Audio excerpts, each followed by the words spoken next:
Hi, in this video we're going to highlight some of the things we dislike about the Shark Rocket cordless vacuum cleaner. Now, there are many different models of Shark Rocket cordless machine, and the different models have different features, different tool sets. This happens to be a Shark Rocket Pro, and it's model IZ140C. It's nice that the vacuum comes with a couple of tools. You've got a crevice tool and an upholstery tool. However, there is no place to mount them on the vacuum cleaner. If you need one of the tools in your vacuuming, well, you got to go back to the closet or wherever you are storing the tools. Now, I don't think it would have been too hard to create some kind of plastic clip or something here where you could have mounted a tool, but there isn't one. Unfortunately, your Shark Rocket is not going to stand on its own. You can see here, if you try to leave it in the upright position, well, it simply falls over. Now, that's not too uncommon for cordless machines. I mean, there's the odd one that stands on their own, but a lot of them need to be leaned against something. But many of those actually come with a wall mount. Now, this unit doesn't come with a wall mount. It could be that it's maybe a little bit large. Maybe Shark thought it was a bit large and bulky for a wall mount. For whatever reason, you don't get a wall mount, and it also will not stand on its own. We find the handheld component of the Rocket Pro just a little bit on the large side. I'll remove the wand here. We can see this is your handheld component. You know, it's a bit large, a bit bulky. If you're using this in tight quarters, maybe like something like a vehicle interior, you may find it a little bit hard to get into some areas. If we look at something like the Dyson V7, this is the handheld component. It's a little bit lighter, it's more compact. So overall, I mean, this is okay, but it is larger and bulkier, and it's not quite as easy to use as something like the V7. Now, this next point is something that doesn't bother me much, but it does bother some people. When you're trying to empty the dust canister, you've got to remove the wand first. You can see if you try to open the dust canister door with the wand attached, it simply won't open. So you've got to remove the wand, and then you can easily open the dust canister door. Now, typically, it doesn't bother me because I always remove the wand before I empty this unit. It's just easier to handle the whole thing, but apparently a lot of people do not do it that way and find this a bit annoying. We were a little surprised to see some fraying of these brush roll fins. Now, it's not just one fin, it's actually appearing on most of them, just in the corners here. It currently hasn't really had any effect on cleaning performance. Long term, however, we don't know if it will. I also wanted to highlight an incident that happened to me when I was vacuuming up pine needles from our Christmas tree. I was vacuuming with the Shark Rocket Pro, and it started to make a strange sound, and it stopped picking up the needles. Now, I grabbed the vacuum cleaner and I looked at the cleaner head, and here this opening that leads to the wand was completely clogged with needles, and I've taken a picture of that, and you can see it in this shot. It turns out this opening in the Rocket Pros is rather narrow. Now, just to be sure this wasn't something that would happen with a lot of other machines, we took a couple of our Dyson units. This is the V10 and at the far end the V7. We laid down a whole bunch of pine needles, ran the V10 over it, picked up everything, ran the V7, picked up everything.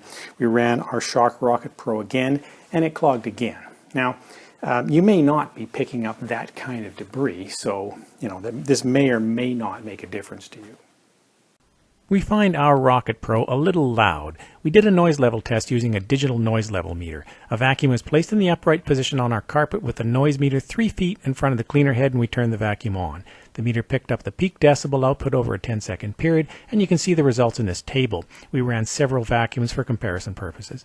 You can see in the first row the Tineco Pure One S12 cordless. I believe it's actually the quietest cordless we've ever tested. This is followed by the Dyson V8 and then the Shark Iron Flex. The Rocket Pro at the bottom was the noisiest of the bunch. I should mention, however, that it is quieter in bare floor mode, when the brush roll is spinning slower. These tests were all on carpet, in carpet mode. Now, the noise generated by this machine is not all that bad, and we certainly have some full-size uprights that are much louder, but it is noticeably louder than many of our other cordless stick vacs. The Shark Rocket Pro is only going to give you average edge cleaning. We did a test. We took dried chili flakes, put them up against the baseboards of our wall, and we ran all of these vacuums over them.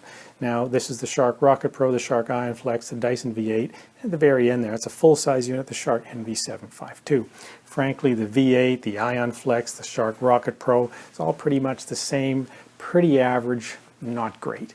Now we threw in the V7 just to show you what a more effective edge cleaning solution looks like.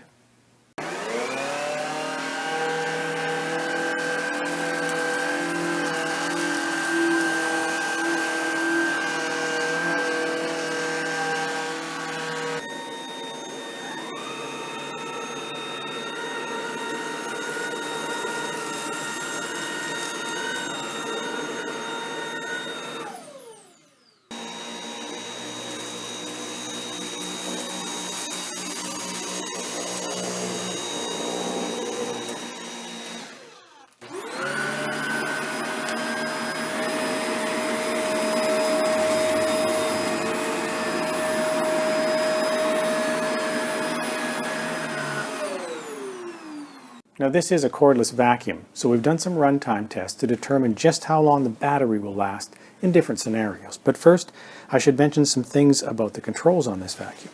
Now there's a switch here that has 3 settings. You've got off, bare floor, and carpet. Now I'll turn it on to bare floor. So that starts the vacuum and gets the brush roll spinning. Now it's also got the 3rd setting, which is carpet. Starts the vacuum and the brush rolls spin even faster. One other thing is it's got boost mode. There's a trigger here you can pull on and it gives you that extra shot of energy. Now I'll put it into bare floor mode and pull on that trigger and you'll hear the difference.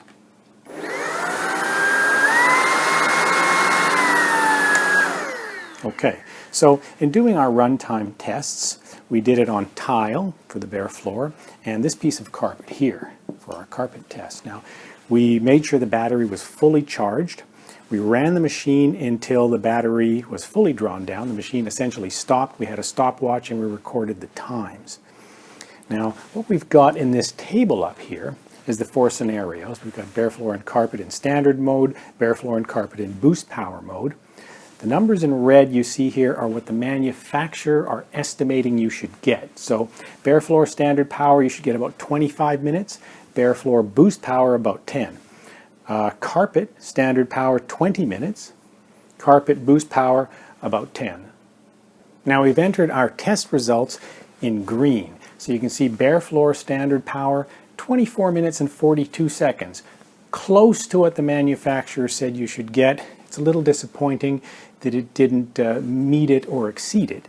Bare floor in boost power, well, it exceeded the manufacturer's 10 minutes. We actually got 12 minutes and 30 seconds. In carpet mode standard power, they say you should get about 20 minutes. We got 18 minutes and 50 seconds. Again, just a little disappointing that it wasn't at least 20 minutes. Boost power carpet mode, 10 minutes 45 seconds. So again, it did exceed the manufacturer's 10 minutes. I guess this segment is in what we dislike about the machine, and that's really because we use standard power most of the time when using the Rocket Pro, and in these 2 instances it fell just slightly short of the expected run times.